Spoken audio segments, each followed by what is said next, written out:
Welcome to Building Sustainability Podcast with me, your host, Jeffrey Hart, aka Jeffrey the Natural Builder.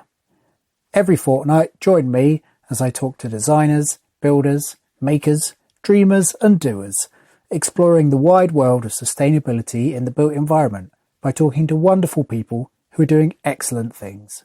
Hello and welcome to episode 88.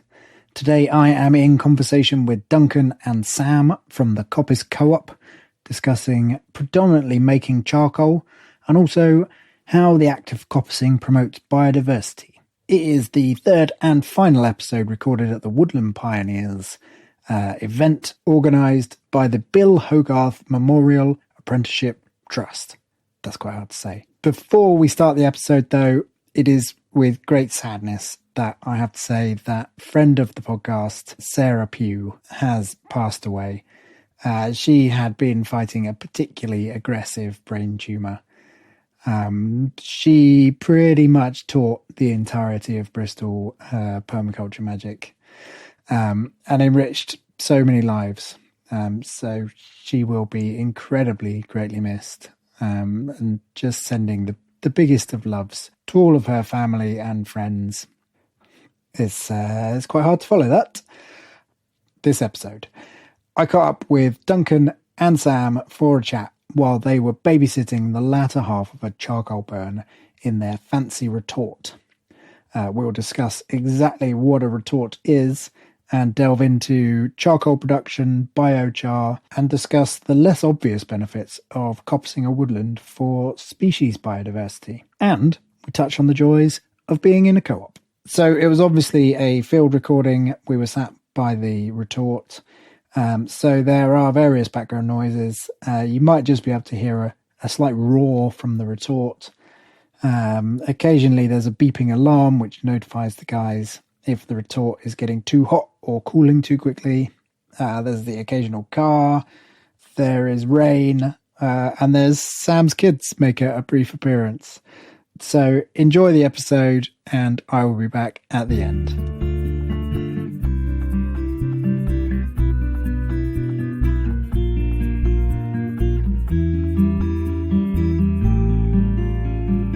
I'm Duncan. I work with the Coppice Co-op. I'm Sam. I'm also a member of the Coppice Co-op.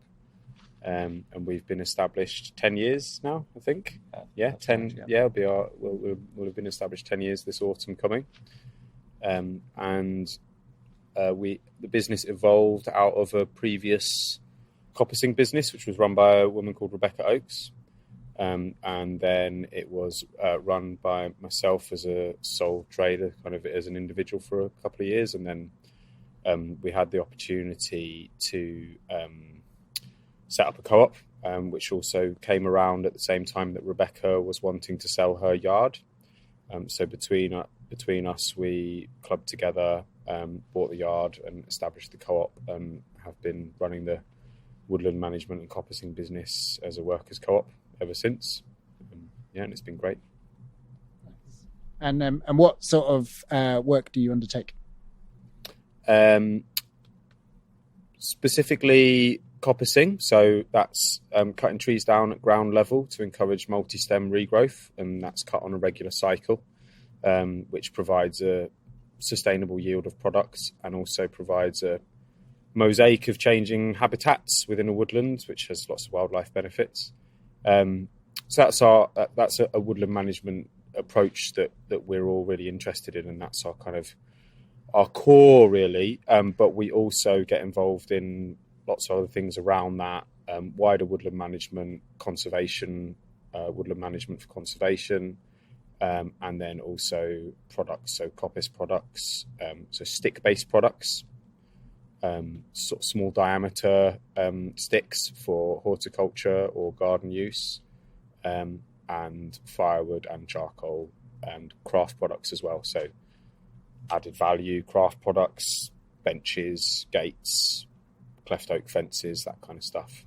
And then also just whatever random bits and bobs of woodland work or commissions or whatever people ask us to do. Yeah, understand those. How many are you? 5 of us. 5 core members, plus we've got an apprentice, We have an apprentice. who's through the Bill Hogarth Memorial Apprenticeship trust called Andrew, who's a star. And then we have occasional workers as well and subcontractors and yeah. So we're talking specifically about charcoal today. So, I mean, what's the history of charcoal, I guess, is the question. The history of charcoal is, as old as fire, in terms of its uses and the kind of application. The kind of more recent history is that, particularly relevant to this area, is that it was a core fuel for the early industrial revolution, which was a hive of activity in South Cumbria.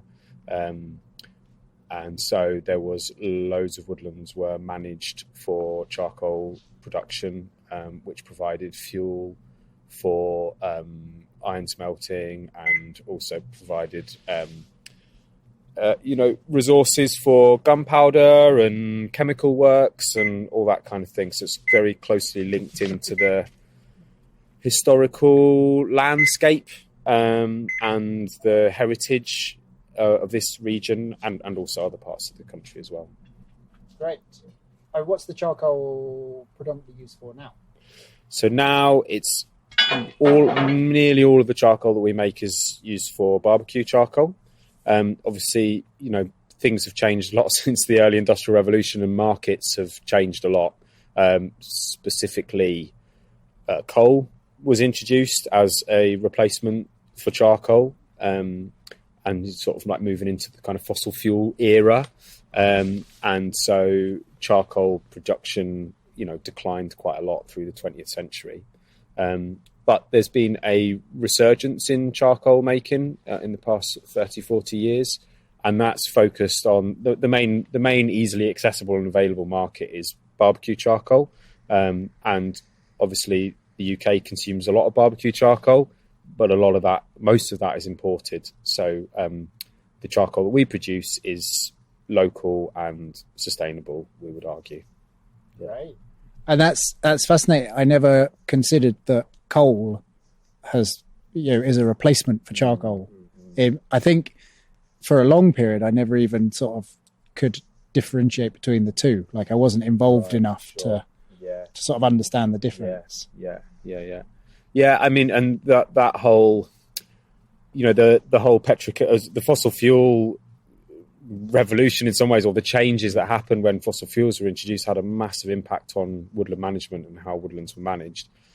Partly the coal replacing charcoal, but then also when oil started becoming used and the petrochemical industry became established, a lot of what used to have been resources that were gotten from local woodlands, so baskets, packaging, crates, handles for tools, a massive range of stuff was steadily replaced with petrochemical plastic alternatives, which was kind of, really what changed the coppice industry really and led to massive decline in the early 20th century. But, since for the past sort of 40, 50 years, there's been a gradual resurgence, which is growing, which is great and exciting times, really. Yeah. That's sort of why we're here, isn't it? Yeah, absolutely. Okay, so, I mean, I guess the basic question, so what is charcoal?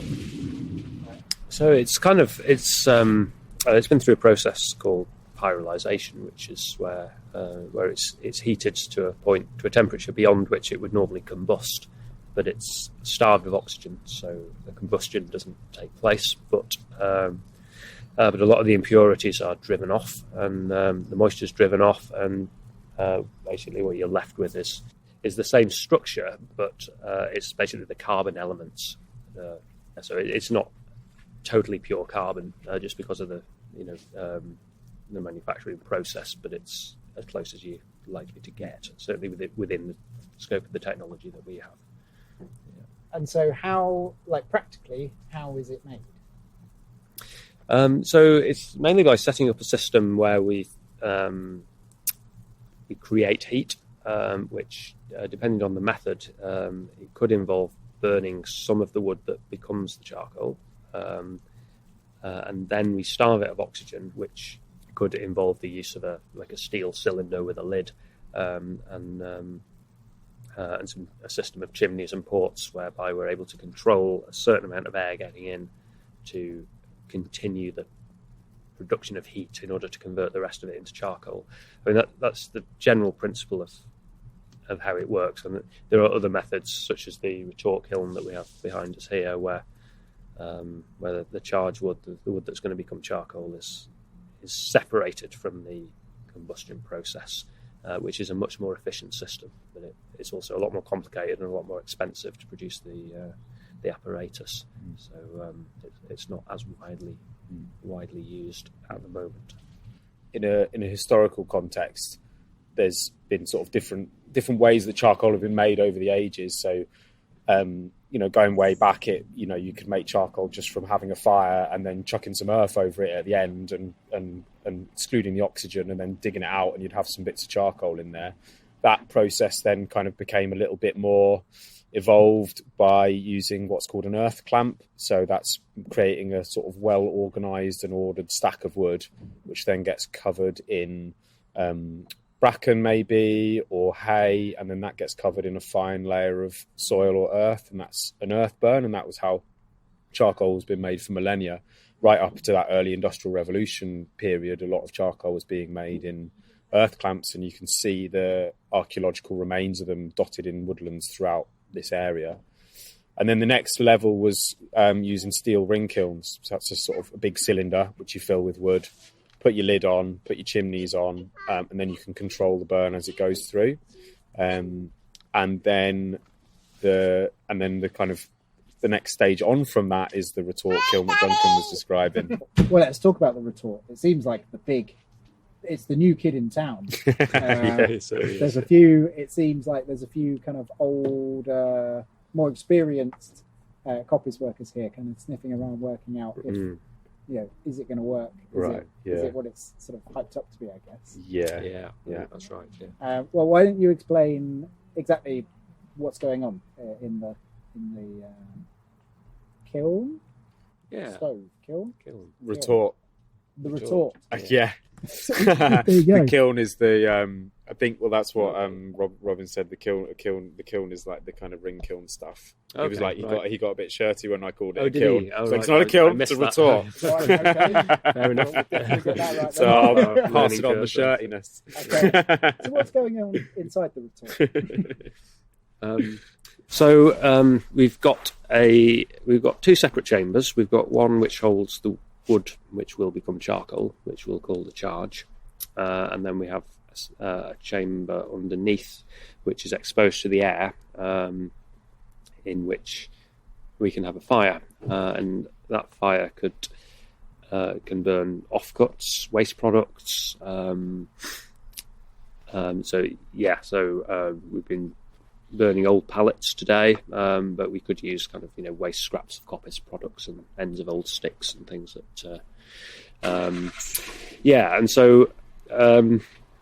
so that fire creates heat, and the heat is used to heat up the charge from the outside, so it's completely separate. The charge is in a sealed chamber, so there's no air getting into that, so it can't combust. Even though the temperature is rising to some quite significantly high levels. To start with, the charge will release any kind of surface moisture, and as the temperature rises further, it'll start to release sort of cellular moisture. All that's driven up through a flue and kind of exhausted into the atmosphere.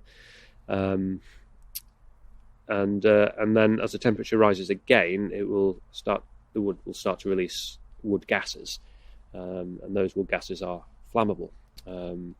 So when we think that the temperature is hot enough, we'll actually divert the path of those gases away from the flue that exits to the atmosphere and channel them back into the firebox underneath, so that they ignite and they take over the heating process.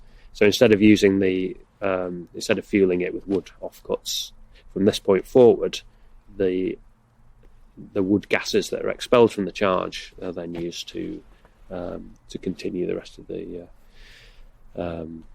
the process, and that is the heat with which the charge is turned into charcoal. So it's basically fueling itself from its own exhaust gases. Yeah, which is great, and that's one of the reasons that it's considered to be very efficient, because you're not wasting wood trying to generate heat to try and drive the process that you could be turning into charcoal. So everything that goes into the retort chamber comes out just as charcoal. And then it's also, environmentally beneficial, because those gases, if they weren't being combusted, would be coming out as atmospheric pollutants, or there's a lot of methane in there, which maybe come out as a gas that could contribute to climate change and those kinds of things. So it's a cleaner and more efficient method.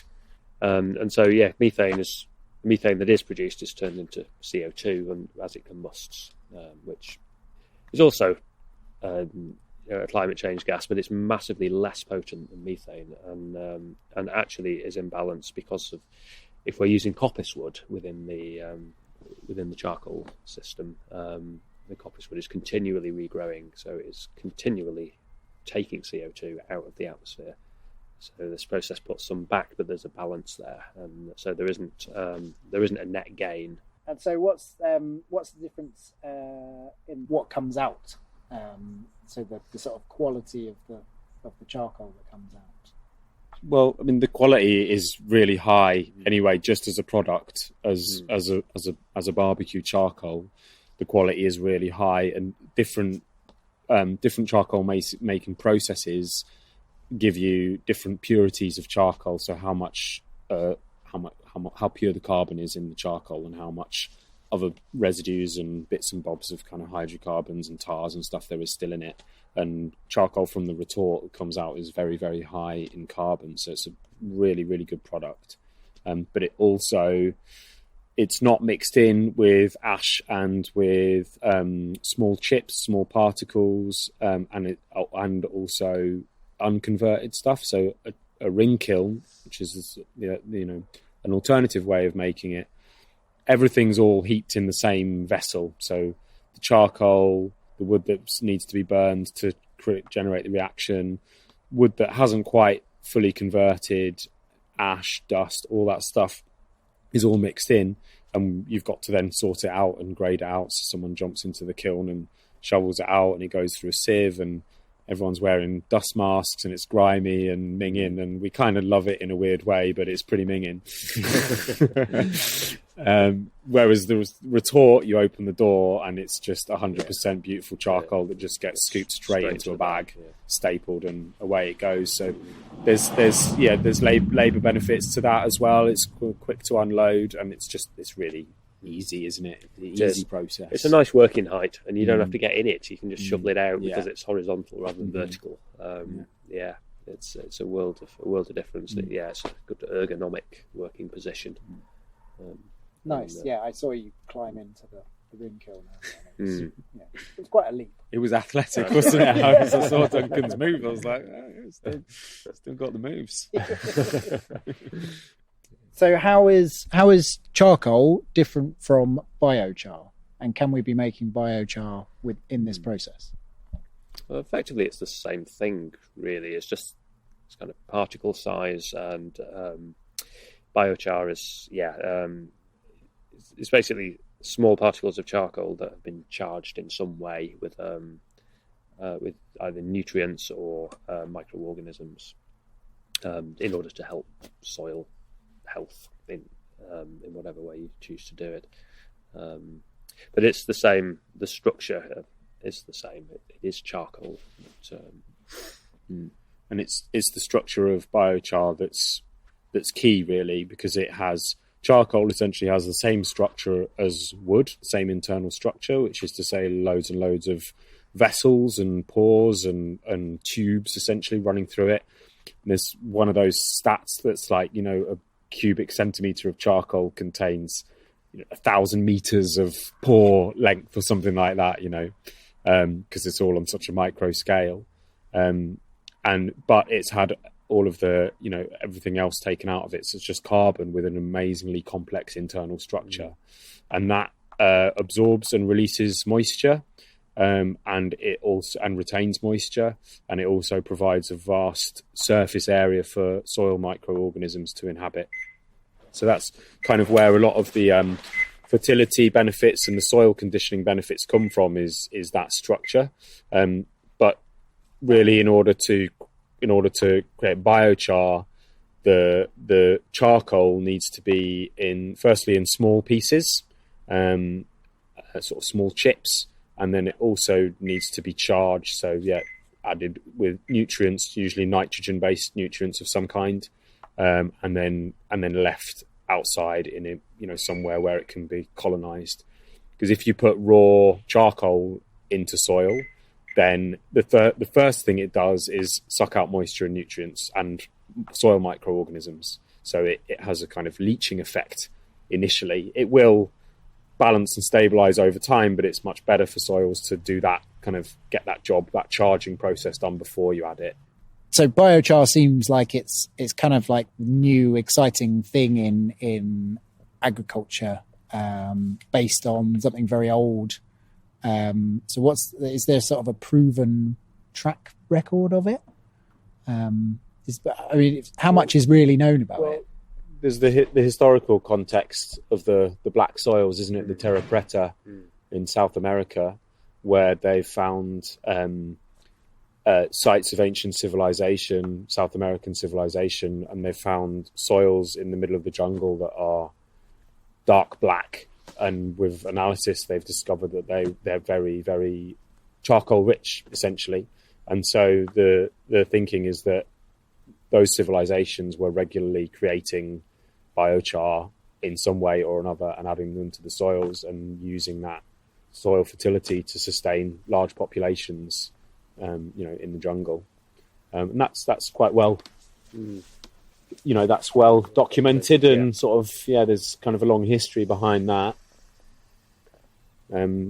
I guess there's definitely been a modern, more recent kind of resurgence in interest, and a lot of thought and research and speculation as to how biochar might help in various different ways.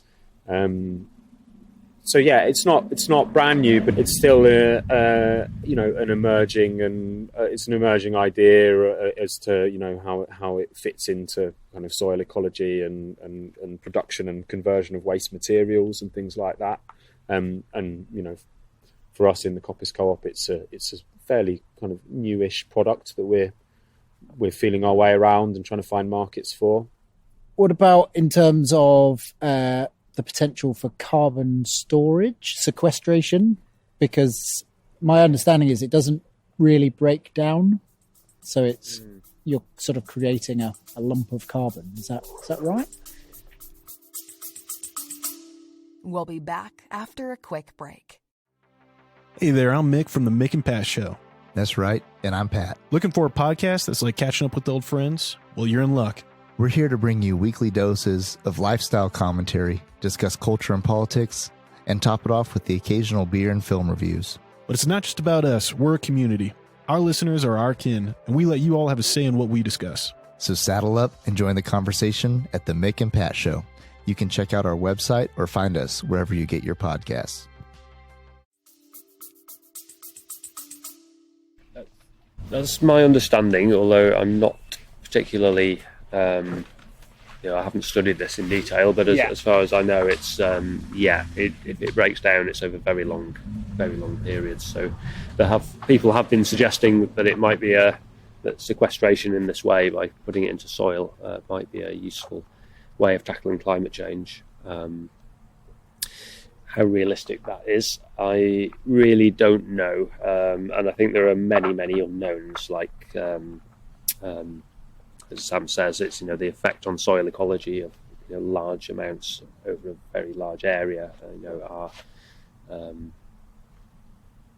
It will have some effect, and we may find that there are knock-on effects to soil life and biodiversity that haven't been anticipated. So I think it's worth treading with caution on that, especially if we're looking for kind of global solutions.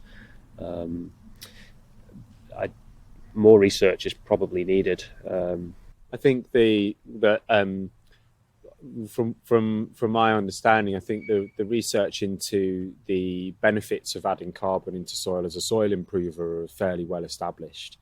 But I think it's fair to say that there's been quite a lot of fairly grand claims about the role of biochar in climate change mitigation. And as with a lot of these things, the devil's often in the detail. And if someone's promising, to be able to find kind of quick fixes to climate change, and these things need to be approached with caution.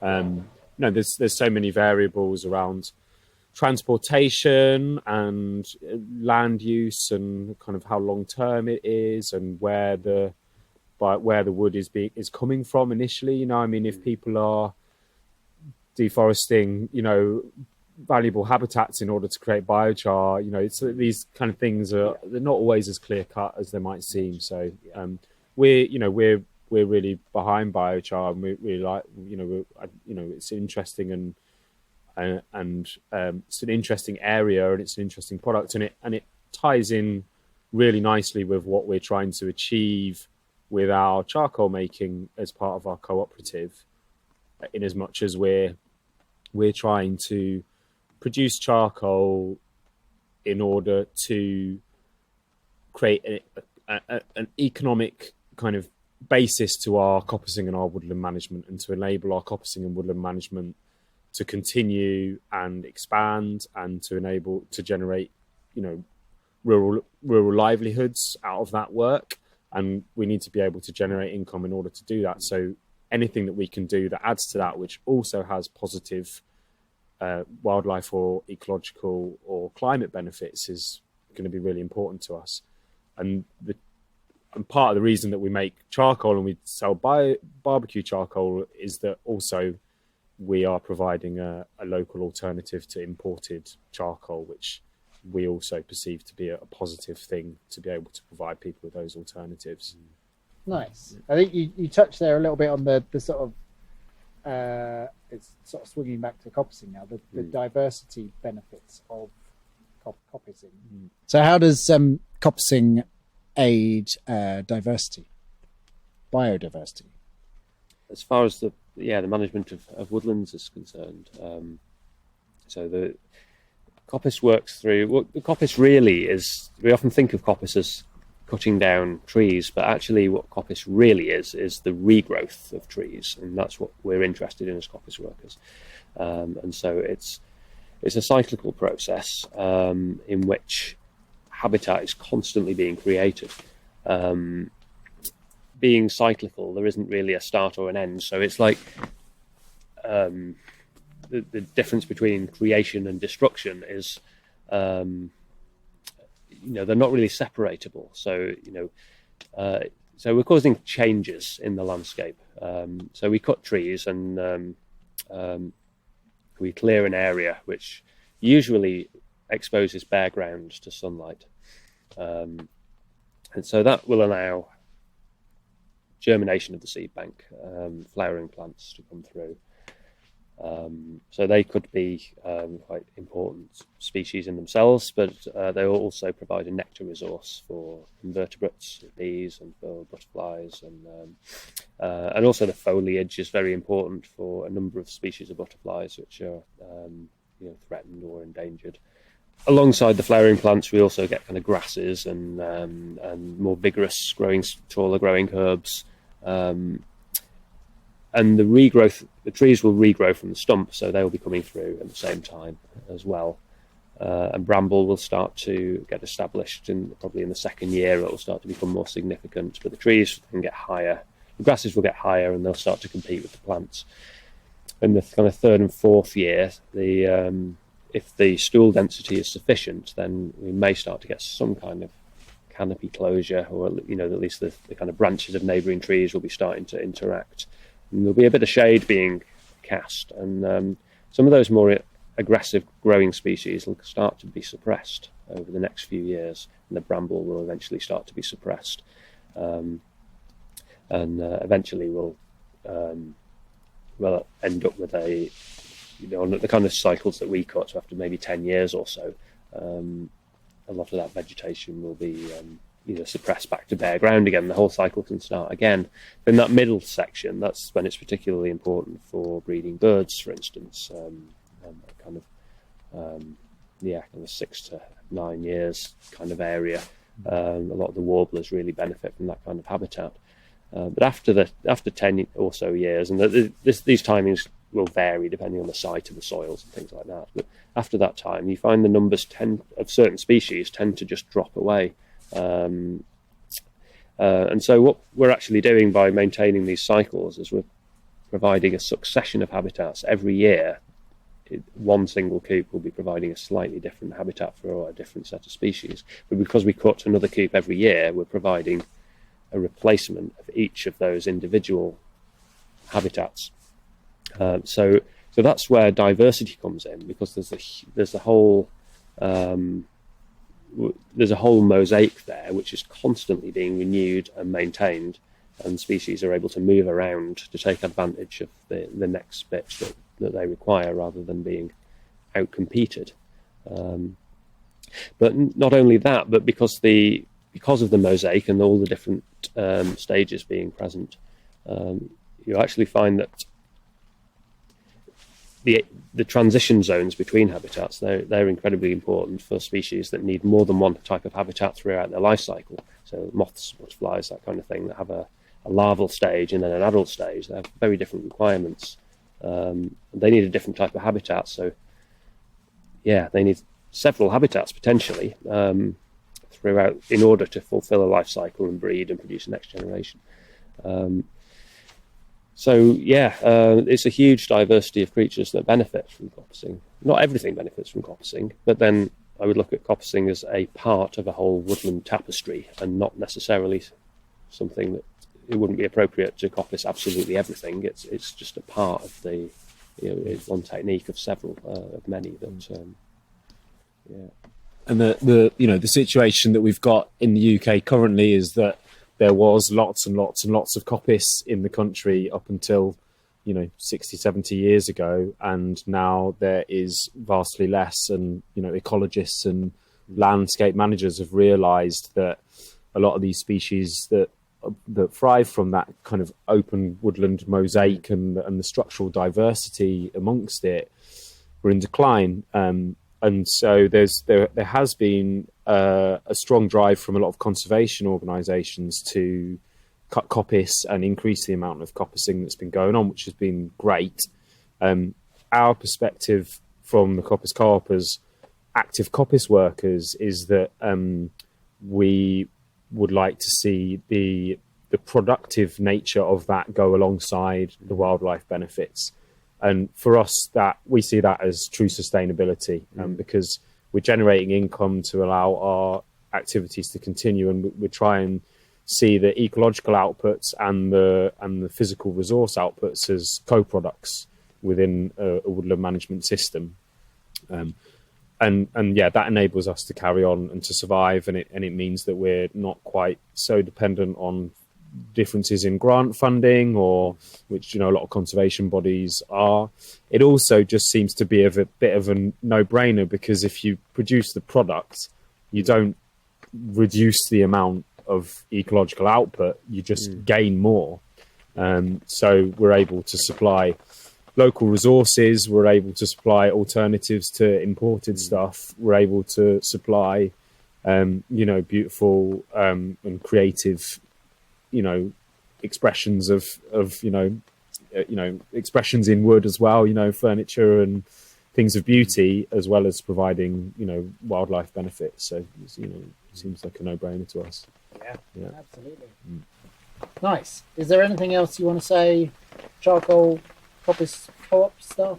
The Coppice Co-op is a workers co-op, and that's really important to us as well, to have that management structure, which is so essentially we're a business, but we operate as a workers co-op, so everybody that's involved in the business has equal decision making rights, essentially, which means there's quite a lot of meetings, and some there's advantages and disadvantages, and some things can be a bit slower because we have to try and gain consensus in a lot of our work, but the advantages to us are huge. And, part of that is just bringing together 5 different brains and 5 different sets of experience and being able to problem solve and bring all those different ideas to the table. And I think it's definitely, it's enhanced the business no end, that having a co-op management structure. Yeah, I think so. And I think it's really important that that we all, I think, we can all feel equally valued within the business, and we feel like, or perhaps I should speak for myself. I feel like, I feel like 1/5 of the coppice co-op. I don't feel like I'm working for somebody who earns vastly more money than I do. We're all on the same pay structure. Did you say that already? Yeah. Sorry. We all have a valuable contribution to make, and that feeling of ownership is incredibly motivating. Really, I feel like it's something that I love and I want to really invest in. And I've never felt that quite to the same extent when working within a hierarchical structure. I guess it's that feeling of investment and ownership, and But on a really practical level as well, it spreads the burden of responsibility and capacity and work, and it means that if there is a problem, we all feel collectively involved in it, and nothing ever lands on one person's head, which just means that we also, it opens up a less stressful way of being as well, because there's often a lot of stress involved in kind of small businesses that are run by an individual have got to carry all of that financial pressure and all of that. Where's the work coming in? Is it here? Is it there? All the problems are, and I ran the business myself for a couple of years, and I enjoyed it, but I also felt that pressure and that kind of that burden of carrying it all, whereas actually having that collective and shared has definitely made, it makes life much more pleasant and less stressful for me anyway, on a personal level. I used to work for a co-op in Bristol, and like the headaches you feel about all the conversations you have to have. It's a bit tiresome. But then when you then relate that to like making all the decisions on your own, and the stress of that, and the stress of having to be responsible for people's pay, and lifted. Like better to have conversations. Totally. Fully agree. That's right.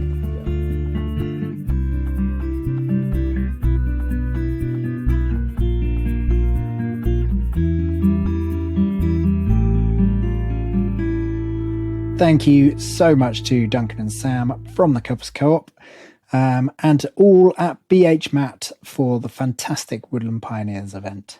I can highly recommend the book Making Charcoal and Biochar by Rebecca Oakes, who's mentioned in this podcast. If you'd like to know more about the topic of charcoal, that's an excellent source of information. There's a link to that in the show notes. I'll also put a link to a couple of the retort manufacturers of different size retorts. It is my intention to build myself a small hookway retort sometime soon. So that's one of the links. And I'll also put a link to the Exeter retort, the one that we were using, which is a big old expensive beast. Also just wanted to say that Duncan and Sam gave everyone a bag of the charcoal that we made together. Well, I say together. They showed us what we were doing. It was a complete joy to use and to cook my sausages on that charcoal, knowing that I'd made it, first of all, knowing that it had come from really lovingly coppiced woodlands, but also it's got a really delightful smell to it as it burns, something I wasn't expecting. I've since found out that the charcoal you can buy from supermarkets is imported quite often from as far away as Paraguay or Nigeria, where it's much harder to guarantee that the woodland has actually been managed in any kind of sustainable way. The imported stuff will also often have things added to it that you really don't want near your food. So yeah, seek out your local coppice charcoal supplier. I've put a link to the National Coppice Federation's website. On there is a list of charcoal suppliers, and you can find one in your local region. Do that. Okay, so finally, because this is the last in the short coppice series, I'd like to issue a challenge to the designers who are listening. I know we get a lot of people who study at CAT and other universities around the country. So the challenge is for you to create innovative ways to use coppice products in your designs and help to regrow this industry. That pun was intended. So this could range from quite large, big diameter trees. So like my house has a coppiced sweet chestnut roundwood timber frame at its centre. It is beautiful. It is strong. It was sustainably sourced. Maybe you can add some of that into your building designs. But it could also be down to a much smaller scale using the sort of more stick ends. I saw a design this week that used a woven wattle panel on the side of a kitchen unit. Looked absolutely gorgeous. I'll stick a link to that in the show notes as well. I look forward to seeing what you all produce.